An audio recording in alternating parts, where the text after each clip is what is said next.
네, 물론 원산면도 정말 큰 호재라고 보시면 되는데 원산면을 제외하고도 우리나라에는 정말 큰 호재가 있는 지역이 많이 있습니다.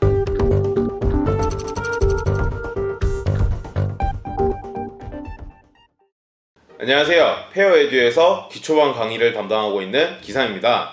오늘은 토지에 관심이 많지만 어렵다고 생각하시는 초보자분들이 주목해야 되는 세 가지를 설명해 드리기 위해서 페어에듀 심화반 강사를 담당하고 있는 최공 강사님을 모시게 되었습니다. 안녕하세요. 안녕하세요. 제가 오늘은 초보자분들이 토지 투자를 하시고 싶은데 토지가 너무 공부할 것도 많고 범위가 너무 넓기 때문에 포기를 하시는 분들이 많이 계시는 것 같아서 제가 가장 간단한 세 가지를 설명 한번 해드리겠습니다. 첫 번째는 토지 투자에서 가장 중요한 부분입니다. 이 내용은 토지뿐만 아니라 모든 부동산에 포함이지만 무조건 호재가 있어야 합니다.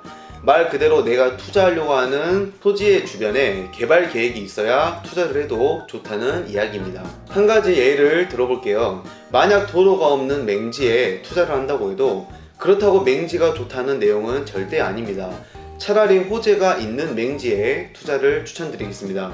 시골의 땅을 평당 5만원에 매입을 한 후에 시간이 흘러 5년, 10년이 지나면 땅값은 평당 10에서 15만원 정도라고 보시면 되겠습니다. 그래도 2배, 3배 이상은 올랐습니다. 하지만 반대로 호재가 좋은 지역에 토지를 평당 30만원 정도에 매입을 하면 시간이 흘러 5년, 10년 뒤에는 그 토지의 땅값은 150에서 200만원 이상 또는 400에서 500만원 이상이라고 보시면 되겠습니다. 이 내용은 제가 만들어낸 내용이 아닌 실제 사례를 가지고 제가 이야기를 하고 있습니다. 호재 종류는 정말 다양한데요.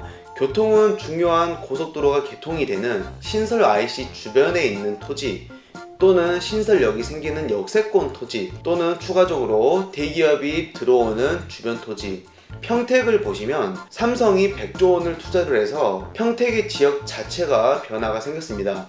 그 말은 평택의 지역이 변한다는 건 평택시의 모든 부동산에 큰 도움이 됐다고 보시면 되겠습니다. 이렇게 훌륭한 사례가 있기 때문에 저희는 새로운 투자가 가능합니다.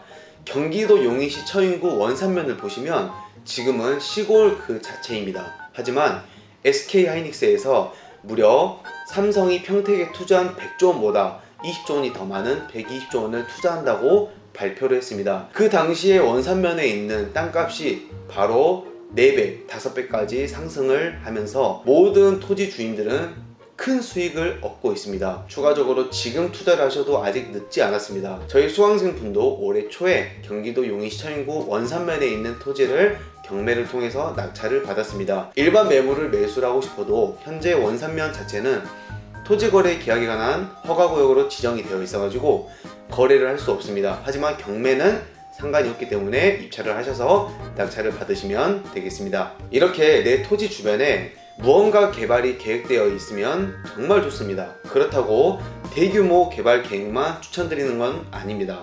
정말 간단하게 내 주변에 무언가 개발이 돼서 인구 유입이 많아지면 또한 정말 큰 호재라고 보시면 되겠습니다. 네, 호재가 정말 중요한 것 같습니다. 방금 원산면 얘기를 해주셨는데 그러면 혹시 원산면보다 더 좋은 호재를 가지고 있는 지역을 얘기해 주실 수 있으신가요? 네, 물론 원산면도 정말 큰 호재라고 보시면 되는데 원산면을 제외하고도 우리나라에는 정말 큰 호재가 있는 지역이 많이 있습니다. 특히 경기도 화성시를 주목해야 되는 이유가 상당히 많습니다. 현재 화성시는 송산 그린시티라는 국제 테마파크부터 시작해서 남측지구, 동측지구, 서측지구 등등 규모가 엄청 많습니다. 송산 그린시티를 보시면 송산 마도 IC 바로 위에 토지를 보시면 현재 카카오맵이나 네이버 지도를 들어가셔도 보일 겁니다. 거기에 있는 토지를 보시면 모두 산업용지라고 되어 있습니다. 거기에는 일반 기업들은 입주를 할 수 없습니다. 무조건 일군 대기업만 입주가 가능한 토지이며 무려 개발 계획이 발표된 토지의 면적만 해도 184만 평이라고 보시면 되겠습니다. 평택을 보시면 120만 평, 그리고 용인시 처인구 원산면은 135만 평, 근데 화성 송산에 184만 평이라고 보시면 되겠습니다. 근데 이 184만 평은 송산 그린시티 전체를 이야기하는 게 아니라 산업용지만 제가 남측 지구만 이야기를 드리는 겁니다. 이런 식으로 저희는 지도를 보고 어디에 투자를 해야 되는지 포인트를 주목해야 되는 필요가 있습니다. 화성뿐만 아니라 경기도 안성시는 정말 시골인데요. 이런 시골에 엄청난 바로 제2 경부고속도로라는 큰 호재가 있습니다. 근데 고속도로는 호재가 아니지만 고속도로를 통한 신설 IC는 엄청난 호재가 되겠죠. 바로 안성에 바우더기 휴게소라는 휴게소가 있는데, 이 휴게소 같은 경우는 고속도로로만 진출입이 가능한 게 아니라 도로도 진출입이 가능하기 때문에 이 휴게소 주변의 땅값은 지금 난리가 났습니다. 이처럼 추가적으로 더 많은 호재와 더 많은 정보는 상당히 많이 있습니다. 그래서 저희는 이 호재를 파악을 하실 줄 아셔야 되고 반드시 주목해야 되는 필요가 있습니다. 네, 호재에 대해서 정말 많은 이야기를 해주신 것 같습니다. 두 번째는 그러면 혹시 어떤 이야기를 준비해 주셨죠? 두 번째는 바로 개발입니다. 토지의 꽃은 개발이라는 이야기가 많이 있습니다. 여러분들에게 제가 개발을 하라는 내용이 절대 아닙니다. 우리는 투자를 이야기하기 때문에 우리가 투자하는 땅이 개발이 가능한 땅이어야 다음 사람이 내 땅을 매수를 해야 개발을 할 수 있기 때문에 이 개발이 가능한 토지가 정말 중요합니다. 그러려면 일단은 이 토지 앞에 도로가 있어야 합니다. 도로도 정말 다양하지만 건축 가능한 도로가 접해 있어야 투자 가치가 있다는 내용입니다. 도로가 붙어있는 땅을 매수해야 된다고 말씀을 해주셨는데, 그러면 혹시 도로가 붙어있는 땅 중에서도 조심해야 되는 도로가 있을까요?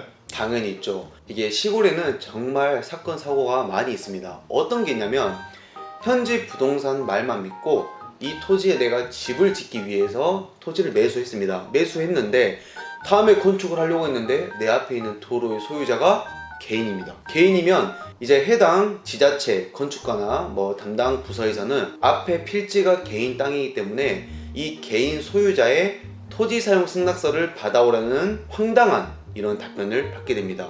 이렇게 되면 또 문제가 생깁니다. 그래서 우리는 개인 땅이더라도 동의 없이 건축이 가능한 도로도 있고, 추가적으로 가장 간단한 국가 땅, 국유지, 군유지 등등 있지만 내 앞에 도로가 국가 땅이면 더 이상 권리 분석이 필요가 없다고 보시면 되겠습니다. 네, 도로에 대해서도 좋은 말씀을 해주신 것 같습니다. 그럼 마지막으로 준비해 오신 내용은 어떤 내용인가요? 네, 마지막 세 번째는 바로 토지의 용도입니다. 용도. 토지에는 지목과 용도가 많이 있습니다. 지목은 사람으로 말하면 이름과 같습니다. 하지만 용도는 사람의 직업과 같다고 보시면 되는데, 토지의 용도마다 건폐율과 용적률의 차이가 있습니다. 그리고 제일 중요한 건축 가능 범위입니다. 더 넓고 높게 건축할 수 있는 토지가 아무래도 투자 가치가 더 있다고 보시면 되겠습니다. 한 가지 추천을 드린다면 비도시 지역 토지 중에서는 계획관리 지역 토지가 대표적으로 가장 좋습니다. 그 외에도 자연취락지구 등등 많이 있지만 대표적으로는 계획관리 지역 토지가 가장 우수하다고 보시면 되겠습니다. 그 이유는 다른 토지들의 건폐율을 보시면 대부분 20% 이하 이렇게 나오는데, 계획관리 지역 같은 경우는 40% 이하라고 나와 있습니다. 각 지자체마다 조례의 차이가 있겠지만 이 말은 어떤 말이냐면, 내가 가지고 있는 땅이 계획관리 지역 100평이라면 100평 중에 40평을 바닥 면적으로 건축할 수 있다는 이야기입니다. 추가적으로 제가 지금 하고 있는 사업 내용 중 한 가지지만, 주변에 계획관리 지역 토지가 아닌데 펜션 풀빌라가 되게 많이 있습니다. 이렇게 보존관리 지역, 생산녹지 지역 등 계획관리 지역이 아닌 토지에 펜션 풀빌라가 모두 있으면 그 펜션 풀빌라는 모두 주택이라고 보시면 되겠습니다. 그 말은 주택으로 허가를 받은 후 준공이 되면 사업자를 내서 운영을 하는 겁니다.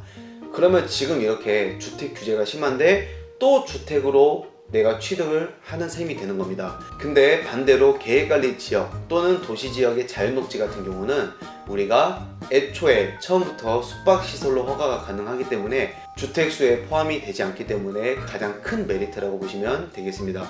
이렇게 계획관리 지역 자체가 엄청난 메리트를 가지고 있기 때문에 투자 가치가 상당히 많이 있다고 보시면 되겠습니다. 오늘 제가 이렇게 세 가지를 이야기해 드렸는데, 이 세 가지만 기억하셔도 어느 정도 토지 투자에 접근을 하실 수 있을 거라고 생각을 하고 있습니다. 네, 오늘 이렇게 심화반 최공 강사님 모시고 많은 이야기를 들어봤는데요. 토지는 많은 내용을 알고 있어야 된다고 생각하시는 분들이 많은데 너무 어렵게 접근하실 필요는 없을 것 같습니다. 더 많은 내용들은 유튜브 경매박사 최군 채널하고 저희 페어TV에서도 많이 다루고 있으니까 관심 있으신 분들은 들어오셔가지고 시청하시면 많은 도움이 될 것 같습니다. 네, 오늘 이렇게 시간 내주신 최군 강사님께 감사드리며 마무리하도록 하겠습니다. 감사합니다. 감사합니다.